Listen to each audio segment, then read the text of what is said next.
Hello, brother friends and sister friends. Welcome to the Heart Set Above podcast. I'm Ellen Radcliffe, a therapist and a believer, here to help you navigate faith, relationships, and life in a world so far from Eden. This podcast is a space where we'll explore topics that matter deeply.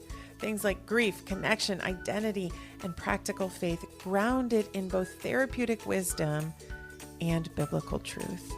Whether we're wrestling with the messy middle between love and righteousness or learning to communicate like Jesus, we'll do it together with hearts set on things above. So grab your coffee, settle in, and join me as we pursue deeper connection with God, ourselves, and others. Let's dive in. Well, welcome, podcast world. We are Ellen and Georgia here for our debut episode of the Heart Set Above podcast. Hello everyone. Welcome to Heart Set Above. Yes, whoa, we're really doing it. Do you watch The Yeah. Office, Georgia? Oh yeah, big time. Not the Yeah. UK, but definitely the US. Oh, good. Oh, I'm so glad to hear Yeah. that. I didn't even consider that you might watch the UK version, but you No, watched the good one. boo. It Um, is. it is, it really is. There's that one scene where Michael is like, "This has been my dream since lunch, and I will not." I feel like that's us today. Like, this has been our dream for the past week, and we are not stopping now. It's like a week ago that we talked about It actually is. doing this. Here we are. I know. When you said the first date was today, I was like, wow, that's soon. But I was like, but I'm free. But all Let's do right, it. let's go. So why are we doing this podcast, Georgia? What are we doing here? We are here to offer our perspective and ourselves, I suppose, to the big wide world. Mm. Yeah, it's kind of, I feel like we're kind of at the beginning of finding out what we're doing here, really. I mean, we have spent a lot of time together over the past couple of years, learning about God and learning about sort of like how God enters our lives in like many different ways. And I suppose it's an opportunity for us to offer that to the big wide world, but also like an opportunity for us to even think about it more for ourselves. Yeah, just to see, yeah, how else is like, and yeah, I suppose not just like in an abstract way of like who God is or like, Mm. what does it mean for God to be in our life, but also like it's been very practical as well. And so yeah, I suppose it's an opportunity for us to offer that, but I don't know if that makes sense. But Yeah, well, I think you're right. Like, we're partly mm, just here to figure it out. What are we doing? yeah, Podcast. This is basically a team meeting that we're having, that we're recording yeah. for the benefit of other people as we sort of like figure this out together. But yeah, that's what we talked about. You're right. And why we wanted to start this podcast is because we have spent time together over the past few years, and we have learned, I think I would say, a lot from each other about God, Mm, about intimacy with God, and just everything that goes along with that: worth, identity, grief, forgiveness, yeah. et cetera, et cetera, et cetera, all that goes into just life, especially life when you live it for God. And so I think that, like what you said, I grew up in a faith tradition, the same one that you did. And Hmm. a lot of times there's this very abstract faith stuff, right? You got to have faith, Hmm. you have to surrender. And I'm a therapist, and you're training to be a therapist. You soon will Training. be. And Hmm. I know that in my time working with clients, a lot of times we're just sort of trying to unpack what these abstract, esoteric things mean in faith. How do we Hmm. practically have faith? How do we practically grieve or surrender or love God or have intimacy in a relationship with Him? And so I think that's part of my hope in our podcast, is that Hmm. we can just dispel some myths around some of those things Hmm. in terms of walking in faith, but also offer some practical guidance, some practical Yeah. steps for people on how to surrender, have faith, love God, love others, et cetera, et cetera. And I think, what I'm so excited for people to hear, hopefully, if we get a listener or two, Hmm. is just, I think that, we were saying this earlier, that I at least always feel refreshed after we have a conversation. And I love learning Hmm. about your relationship with God and how you see the world through kind of that lens of your personal intimacy with God. And I think you are so great. You have these great like visual pictures in your mind. And I'm so excited for people to glean that from you. Oh, thank you. Well, I feel like it's so interesting because I do feel like in our relationship, it was kind of funny how in our relationship sort of you provided like a springboard for a lot of these like visualizations of like who God is to like come alive. Like I felt like you were able Mm. to provide so much of the like language and like understanding, and also like just like helping to identify like beliefs that are distorted around God, Mhm. in order to like, I suppose, like create new ground for like, okay, if those beliefs that I used to have were distorted, then what's the truth? What's the new ground? And then that like really springboarded for like these like, I suppose what you said about these like visualizations about God, or like, yeah, how he can sort of interact with us in the day to day and what that practically looks like. And so yeah, I mean, this is so funny because this is just us gushing about our relationship, but it has been just, I feel like just very mutually beneficial and like Yeah. so yeah, just like a very like just a very refreshing time. Yeah. So should we say what the nature of our relationship has been up until now? Sure, yeah. Yeah, I can share a bit. Well, I mean, I know when I came to you, I mean, I was just at such a loss, like that, all those ideas you were saying about like these terms that people use. I think the big one I had come up against in my life was you just need to be secure. And I had heard that over and over again in faith communities. And I was thinking, I don't know how to do that. I'm at a total loss. I don't know what that means. And I just remember thinking, I think I need help. And it was like a friend of a friend put me in contact with you and said you did pastoral coaching. And I reached out, sort of, it felt quite desperate. It was like quite a desperate email. I think in my email to you, I probably went, "This is all the things going wrong in my life. This. I don't remember. Can you help?" And you were so affirming already in that first email. You were so like kind and very much like, yeah, let's work together. And so we did pastoral coaching sessions once a week for probably a year, maybe maybe a year. And then I think once every other week or once every 3 weeks for another year, and then once a month for a final year. So we were working together for like 3 years in total, which is That's crazy. crazy. Wow, three Yeah. years. Whoa. That's cool. Yeah. We already like I think that's so cool. What I was thinking when I was praying about this, throughout the Mm. past week that this has been our dream, is that I feel like I know you really well, and you probably know me in a certain Right. sense, but you might be learning about me in a different way through this podcast because right in our time I together, know. our relationship wasn't necessarily therapeutic in nature because Hmm. so I have Hmm. two businesses. One is my counseling business where I provide Hmm. therapy for people that's only in North Carolina. And that I'm governed by a code of ethics. And Mm. part of that code of ethics is that I can't have a dual relationship with a client. So Right. that would mean if we were in a therapeutic relationship, this would never be okay. Of course. But in my pastoral counseling or pastoral coaching business, I always say like our siblinghood in Christ trumps our Mm. professional relationship, right? Like before anything, we are sisters in Christ.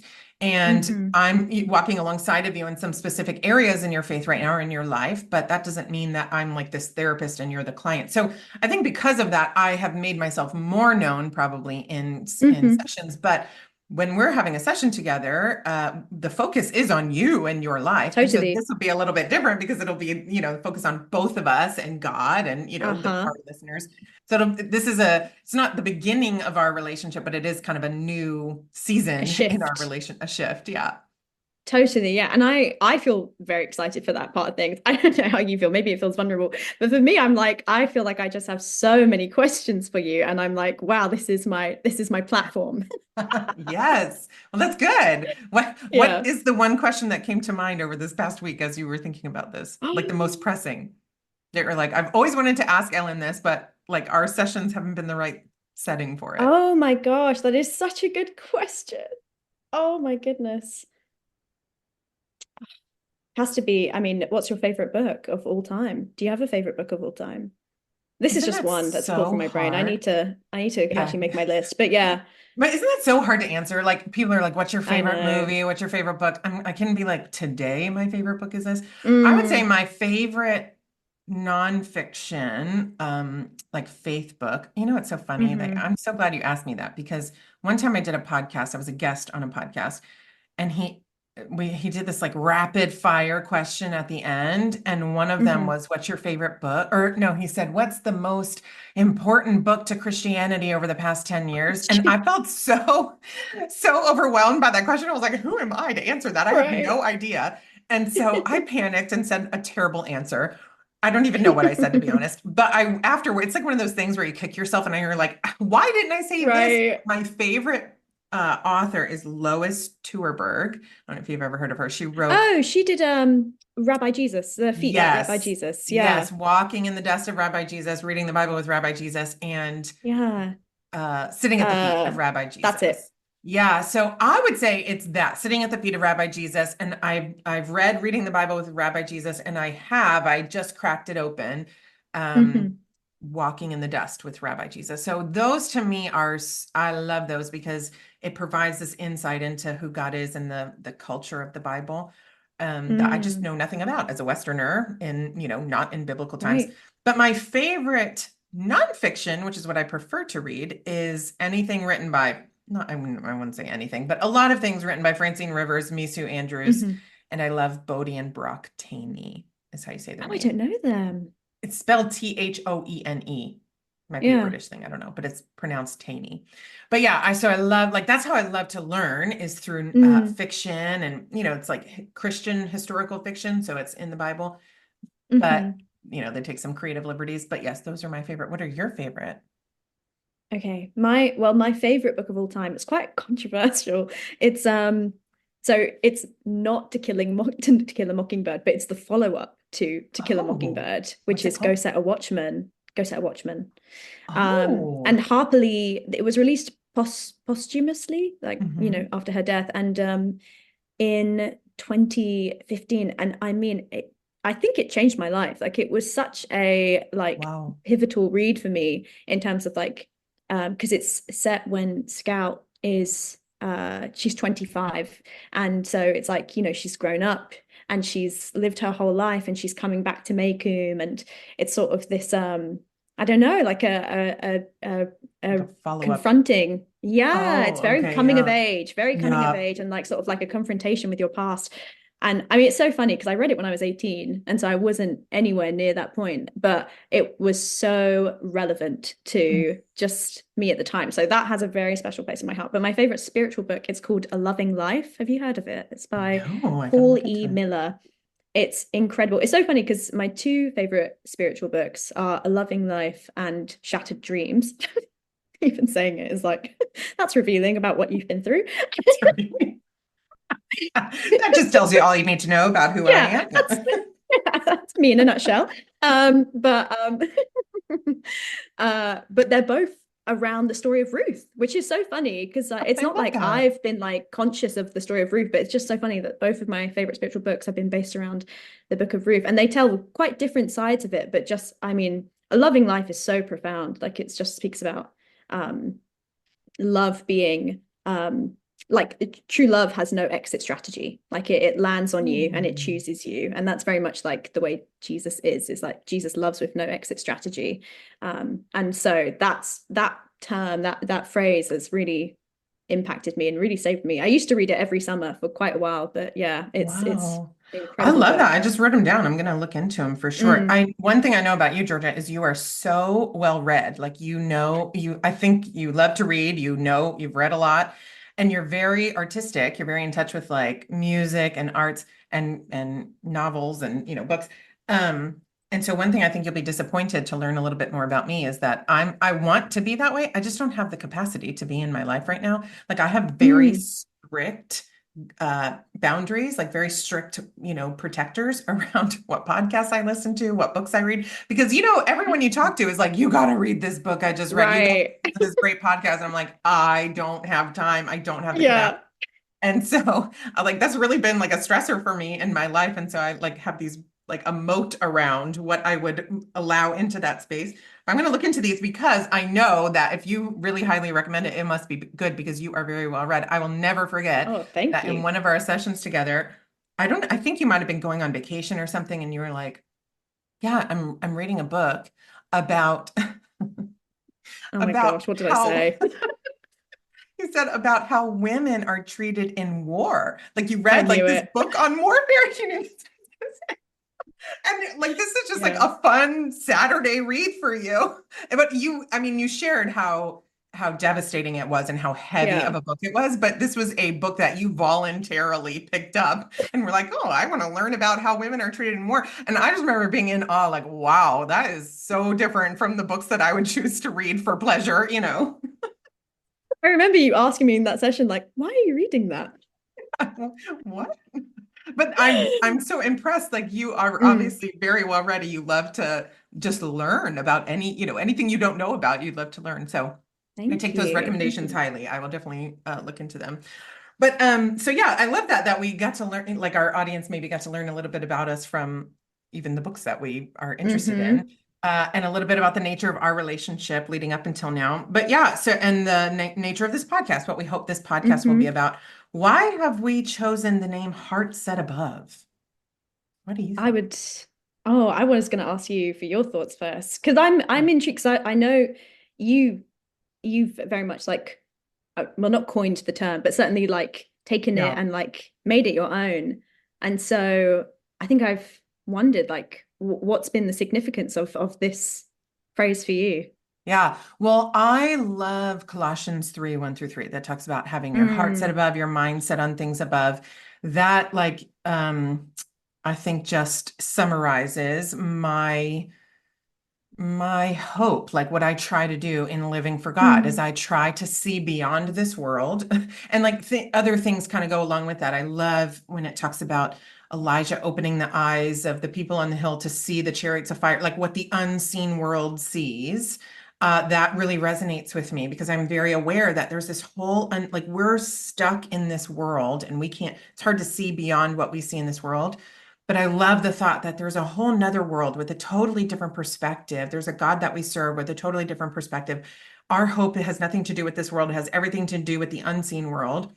And so my whole mission in life, I feel like, is to have a heart set above. I want to view beyond this mm, world and look from a zoomed out perspective that's more in the world to come so that I can start to make sense of or see through a different lens, see a different mm, perspective, the things of this world. And so I think that has been so central to my life and my walk with God. And even in becoming a therapist, I remember mm, applying for grad school thinking or actually even in doing my undergrad, which is in communication, interpersonal mm, communication, I remember thinking, my favorite communicator is Jesus. And I love mm, how people would ask him really pointed questions in the Bible, like pretty much yes or no questions.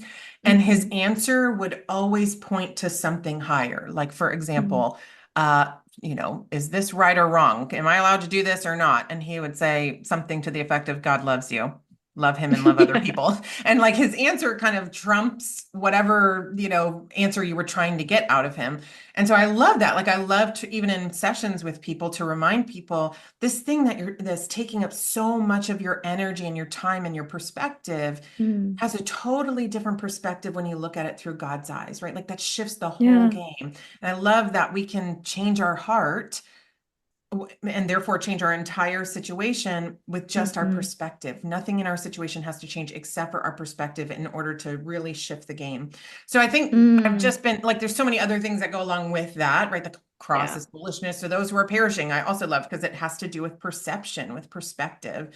But I Right. think that's what my why I'm so drawn to this concept of having a heart set above because it's our perspective that changes everything in life. And if we can Right. help people through this podcast to have a perspective, a heart that is Hmm. rooted in heaven above with God, that seems so subtle, but it's such a life-changing thing. Yeah. And it's so interesting. I do feel like the Bible actually speaks a lot more to perspective than is actually acknowledged, at least as far Mm. as, I was taught for a long time. Like it is a lot more to do with like where you set your eyes and what you're paying attention to, more so Mhm. than like what you're physically doing with your, movements or like with your actions. Like it's like there's so like the your perspective is such a powerful part of it. Yeah. Yeah. When I think about Heart Set Above, it's very much like, yeah, I think at that idea of like seeing over what is happening in the Yeah. here and now. Because I think, yeah, I think what I've seen in my life is that the here and now is so, it can be so intense, and it can really like take over your perspective. Like you can be, it's often that your perspective gets impacted by what is happening around you, and what your circumstances either have been or are currently. And then, but then if you're able to sort of look to something else, like literally look above, there's something else out there. There's an opportunity for a shift, for maybe even like relief from your circumstances, where it's like that's exactly what you're looking for, but you're going to find it from changing your perspective. Yeah. Yeah. Yeah, I love that. And I thought about this when you were saying that what I love about God is that he is set above, right? Like he is not Mm, of this world. He's of that hmm. heavenly world, that unseen world. But he really cares about what's Yeah. happening in this world with us. Like that's how much he loves us, is he's so intricately involved in even the mundane matters of this world, right? Like think about everything God has to worry. I feel that with my own children sometimes. I'm like, I don't have time to worry about this little squabble between you and your friends. I got bigger, better, more important things to worry about. But God like gets in the trenches with us and Yeah. cares deeply about what we're experiencing in this world, even while being rooted above. And I think that's part of my wrestle in faith. And I think a lot of other Mhm. people that I've worked with is how do we have a heart set above with a life that's down here? That's not, a life that's not in Eden or not set above just yet. Right. We're aiming for that, but we're still stuck in this fallen world. How do we reconcile that? Have a heart set above, but have a life that's down here below. And so that's what I hope we'll be able to offer people through this podcast, is how to merge those two, how to have a heart set above Yeah. in a world that's not set above, because I think there is a Yeah. tension there. That's the exact word that was coming up for me. Just the tension in that of like, that sounds so hard, but it's possible. I think Yeah. not perfectly, but certainly there is possibility in it. Like I think with God it's possible. It's very much like he can walk us through that. And it's because he is able to see both sides. It's because he has that compassion to see exactly what we're feeling and thinking. And he goes, I get it. And yet this is the way I'm seeing things. That's that he's able to Yes. like walk us through that. Yeah. And the other phrase that I've sort of, like you said, coined or, utilize all the time is the Mm-hmm. messy middle. And so I think that Mm-hmm. you're right. It's possible. I don't know if it's possible to do it perfectly, certainly not without Mm-hmm. God, but even though it's possible, it's still messy, I think, right? It's messy Yeah. to say, I feel so hurt by this person, but what does God see? He sees my hurt. Mm. He also sees their hurt from me, but also just their hurt in life and what led them to this point of hurting me so deeply. So that's really a messy place to be, and it requires some wrestling. And so I Yeah. mean, I guess that's good that we're talking through this so our audience knows we're not here to offer like quippy, quick, easy answers. I think we look for that as humans. We want Mm. what's the black and white of this and which path, A or B, do I go down? And I think a lot Mm-hmm. of times in this podcast, our listeners might be like, wow, I didn't really get a clear-cut answer, sort of like what Jesus offered, right? He didn't Right. really give a clear-cut answer, but he did point above to help you Mm-hmm. make this decision with a heart set above. And so I think that's what we'll aim to do here, is not give people easy answers, So quick true. A, B, black and white answers. We'll aim to give them a perspective that's rooted above, and then they're going to have to do that work of wrestling and make decisions on their own. So one thing I Mm-hmm. hope for this podcast is that, we kind of talked about in the past week, Mm-hmm. what we want to do with this podcast. So part of it will be kind of us talking through different concepts. Like we said, what is security? How do you be secure? Right. What is grief? How do we grieve? What is surrender? How do we do that? Part of it will be kind of like inviting people from our lives or even experts in Mm-hmm. different fields and interviewing them. These are, both of us were raised in church with God at the center of Mm-hmm. our houses. We've both experienced pain and hurt. We've both Mm-hmm. seen repentance and righteousness Mm-hmm. and sin exemplified in our homes. And so I think that's such a great real life example to offer people, to our listeners. We'll even have our parents on, get really real and Yeah. honest with them. We'll have some friends. We'll have some, friends that are experts in their own fields, and we'll kind of pick their brains and glean from their wisdom. And then we also talked about things like reading books and sharing our thoughts on them, Mm-hmm. and allowing our audiences into that, talking more about therapy, and even occasionally if we're going Mm-hmm. through stuff, right, in our own lives, like having sort of a therapy session with each other to Yeah. other people what that looks like, and how do you have a heart set above when you're wrestling through some of this tough stuff. So we're kind of, I don't know, I think we'll just do whatever we feel the spirit prompting us to do in this Yeah, podcast. You got exactly. anything Yeah. to do that? Honestly, I think you covered it all. I think that is kind of what we're going for. It is very definitely all over the place, but it's kind of all the things we're interested in, I suppose. It's like it kind Yeah. of covers all the stuff that we love. Yeah. So that's going to be very fun for us. So Yes, absolutely. We hope fun for our listeners, but certainly yeah, fun for us. exactly. We'll do Yeah. whatever we want to do, really, is what we're saying. So come along for the ride Yeah. or don't. We're So good either way. yeah. Yeah. So either switch on or you can take your Yeah, headphones off. exactly. Or unplug us.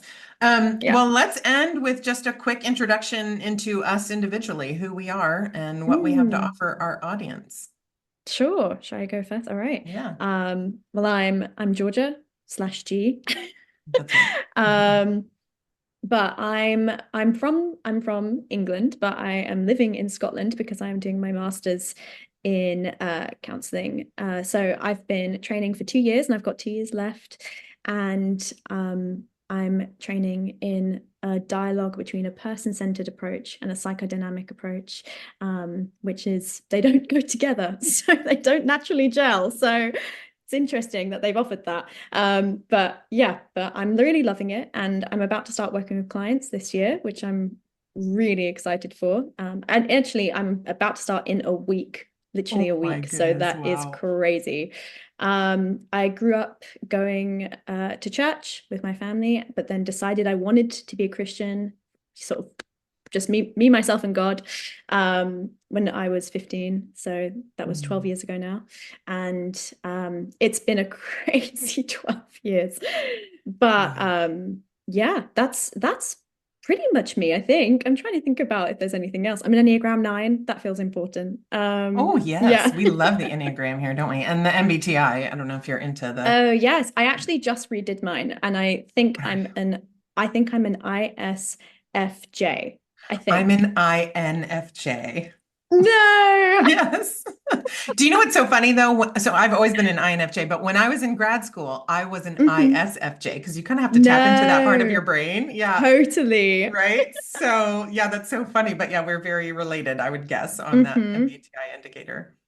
Definitely, yeah. But I think that's everything about me. I'm trying to think, is there anything that you feel like is worth I would mentioning? just say, I mean, you have a lot of different kind of professional experience too. You've had like you've worked Oh, in I forgot about industry. that. Yeah, you've That's worked so with true. children. And I think all of that will help you in your career as a therapist for sure. But I would say one reason that I asked you to go on this journey with me is because one, you're young and hip and cool, and I'm not. Two, you have a cool English accent. No, that was a nice added bonus. But also, you're young, but you're not young in the faith. Like I love that you bring that to the Mm, table, that you're young, but you've walked with God for a long time. And yeah. you're right. It's been a crazy 12 years for you. You've gone through a lot of, I think all of us could say that over the past 12 years. Sometimes we try to talk ourselves out of that because we like to compare our lives with Hmm. other people's. But if Right. we just look at it through the lens of God, we can say, wow, we've all had a crazy 12 years. We've We've all had all heartbreak and distressing events and incredible joys and incredible lows throughout the past 12 years.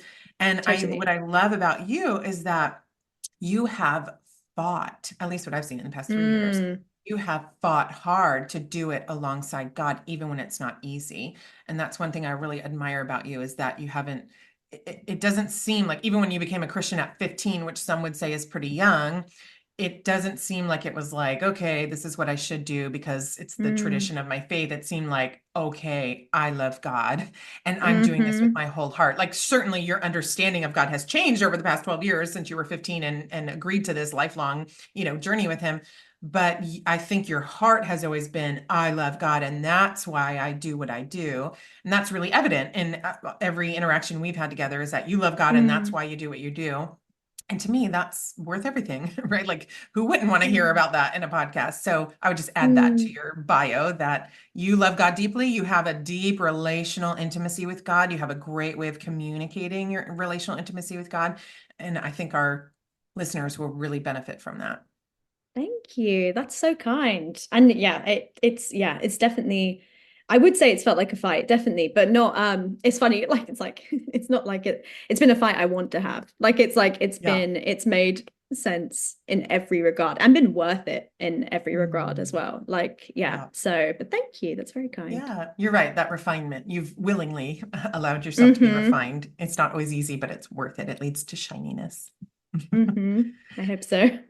Well, I am Ellen Radcliffe. I'm a therapist. I have a practice in where I live in Eastern North Carolina. I also have I call it a consultation business Mm-hmm. called Hearts at Above.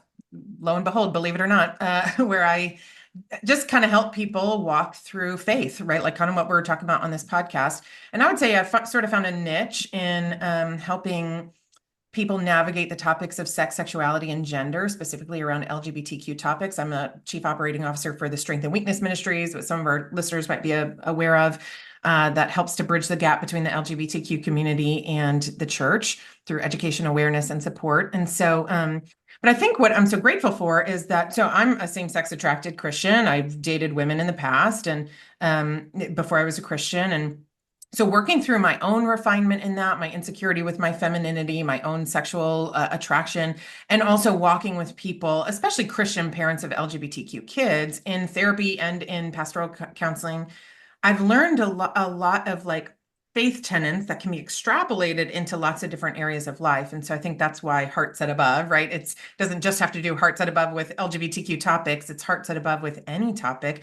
But wrestling through such a controversial topic in our modern world while being anchored to Mm. an ancient faith has really refined me in being able to stand in what I like to call the messy middle space and learning how to hold to unwavering personal righteousness while also scandalously portraying God's unconditional love for people. And so, though I have found that niche in the LGBTQ realm, I think it applies to lots of different areas of life. And so that's what I'm hoping will shine through in this podcast. So we will definitely talk about LGBTQ topics and sex, sexuality, Mm. and gender because it's central to faith, especially in our modern world. But we'll also talk about lots of other topics that are not related to Mm-hmm. that. But I think what our audience will see is a lot of like core tenets that relate to a lot of different topics that I've been fortunate enough to sort of glean in my time in that field in the LGBTQ realm under the faith lens. So I'm happily married. I have two young children, a 5-year-old and a 2-year-old. And so my sort of understanding with God is about God is very shaped by that in this season of my life. I very much see God as a father, as a husband.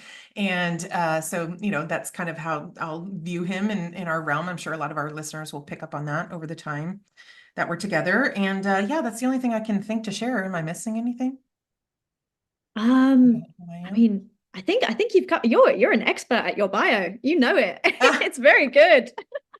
I have to share my Yeah. bio a lot, but I normally don't share it the way that I just did. I normally tell like my story. Oh, I also grew up in church. You and I share that Yes. in common.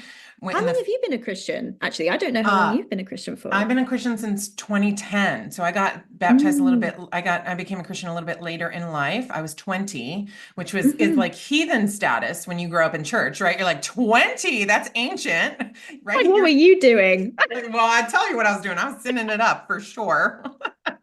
So I feel grateful in some ways because I can relate to like the older brother and the story of the prodigal son. Like Mm-hmm. was raised in church. I'm very much, I have a friend who wasn't, and she says, "You're the Jew and I'm the Gentile." Like I get what it's like to be in that culture of I was raised in church, but also I know what it's like to leave, to be the Mm. prodigal son, to leave and say, "I want no part of this. I'm going to go sleep at the pigs and squander everything, my father has given me." And then I know what it's like to come back. So I became a Mm-hmm. Christian when I was 20 after I kind of repented. So I never became a Christian and then left, but Mm. I was raised in the way I ought to go. I departed, but then I came back.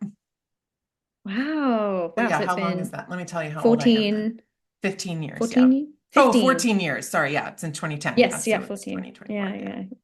Wow. That's Yeah. amazing. Yeah, Oh, I'm but excited to so hear more about that. but I think what's so cool is that, right, like you and I have pretty much been faithful for about the same amount of time, but Right. we're 10 years apart in age. You're in your Right. mid Yeah, 20s, I I'm don't in my mid actually, 30s. So I think that's I super didn't know cool. that. How old did you think I was, Georgia? I thought you were, I thought you were late 20s into 30s. Like sort of at the beginning, I thought you were late 20s and then obviously in 3 years, 30. Yeah. That's Well, so funny. But that's How ultimately why I chose you, because you obviously think I'm way younger than I am. You don't see all these gray hairs? They don't come through on camera. No, I'm in my mid 30s. I'm feeling it too. oh, I'm feeling old. I'm feeling achy. Like last really? night, I woke up this morning feeling hungover. And do you know why? Oh my gosh, why? Tell me. I had no alcohol last night. I'll tell you, I Uh-huh. had ice cream. That's why I feel hungover, because I had sugar. And I woke up this morning like, oh, I do not feel right. Like, don't turn on the lights. Exactly. I need some Pedialyte and I don't know, whatever the hangover cure is. So yes, It's but I so love funny. that we have walked with God. We're the same age spiritually, if you will, but we're in kind of different Yeah, seasons in life. So that'll be cool for our audience to that kind of is hear very too. cool. Yeah, I Yeah. love that. Yeah. Well, Fascinating. yeah, we're excited to go on this journey. We're both, I think, feeling a little bit um not insecure, but just vulnerable, like Stephanie Mm, vulnerable. Like we said, have this microphone in front of you and not know who's going to hear it or what they're going to think about it. But I think we're both surrendered that we're doing this for an audience of one, capital O, and we're hmm doing this together for God and with God. And so hmm that's given us the security that we need to move forward in this. So thanks for being along the ride, listeners. Yeah. And we're excited to see what God will do with this.